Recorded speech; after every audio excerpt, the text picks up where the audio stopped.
6 years of cinder track driving before I ventured out into road racing.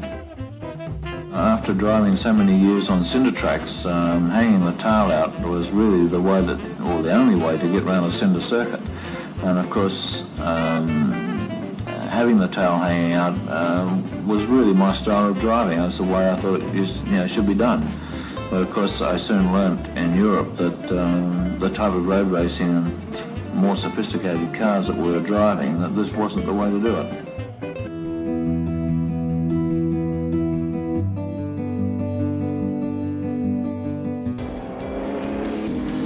Whiteford makes a desperate effort in the final laps, but Brabham is almost a minute ahead. He takes windsock and goes on down the straight to meet the checkered flag.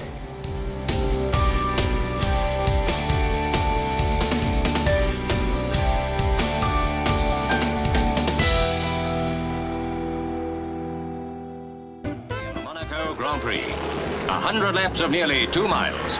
Leading early on was French champion Jack Brabham in a Ferrari. Sterling Moss Cooper on his heels. Last lap and ahead of Tony Brooks' Ferrari was Jack Brabham. He hurled his Cooper over the line. I won the Monaco Grand Prix, and being my first Grand Prix win, naturally this stuck in my mind for a long time and was really a sense of achievement that every young driver really had an ambition for. Passed. From the getaway, Brabham shot ahead, determined to keep the number 12 out in front, and so strengthen his claim to be world champion this season.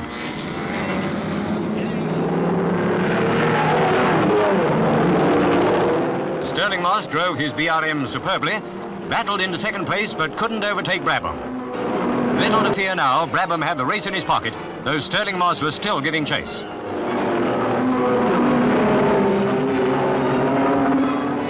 Jack Brabham won, covering the 225 miles at an average of just under 90 miles an hour. Aintree's genial owner, Mrs. Topham, garlanded the winner. Congratulations to Brabham on a great display. By December, Jack Brabham is the leader in the World Drivers' Championship, and the United States Grand Prix at Sebring is the final race of the series. Only one other driver, Sterling Moss, has a chance of beating Brabham for the championship if he can win this race. In the early stages, it's Moss first, Brabham second.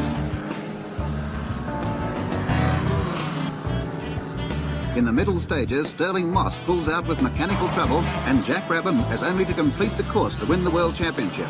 Bruce McLaren, number 9, has moved into second place, and the race is dominated by the Cooper Works team. Stop. Brabham was in trouble on the final straight. And I eventually stopped about 100 yards from the finishing line, and I started pushing. If anybody assisted me, I'd be disqualified. And Bruce McLaren at 22 is the youngest driver ever to win an international Grand Prix. In an atmosphere of great excitement, Jack Brabham pushes his car across the line in 4th place. At that time, of course, when I pushed the car over the line, I didn't realise what position I was as far as the World Championship was concerned. It was a big thrill to me to find out, after I was exhausted on the ground, and found out that I'd actually won the championship. It was a fantastic thing. Australia's leading drivers and world champion Jack Brabham are off in the Moomba Trophy at Phillip Island. Brabham's in car number 4, and soon after the start he passes Devlin to go to the lead. Last lap now, and Brabham's still leading. He averages 82 miles an hour in another record-breaking win. Thrill. There's Brabham in the straight, hitting 157 miles per hour. He averages nearly 100 miles per hour for the entire grueling race.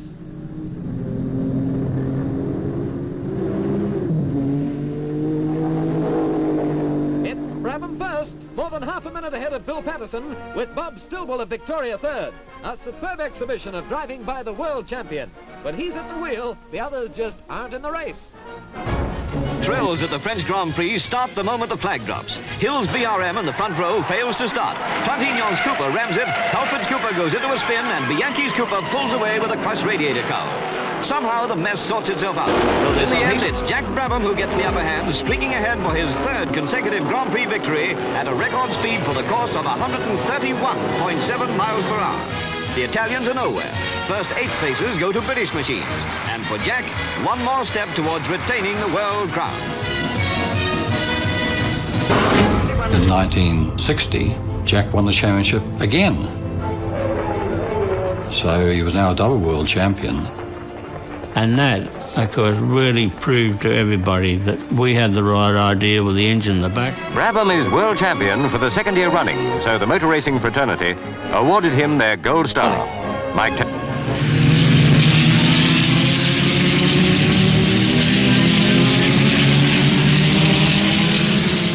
They travel in a bunch over the first lap. At College Corner, McLaren in number 47 is taking the lead, with Moss chasing him and Brabham right behind. Brabham still has the lead, nursing his sick engine, but keeping 100 yards ahead of McLaren.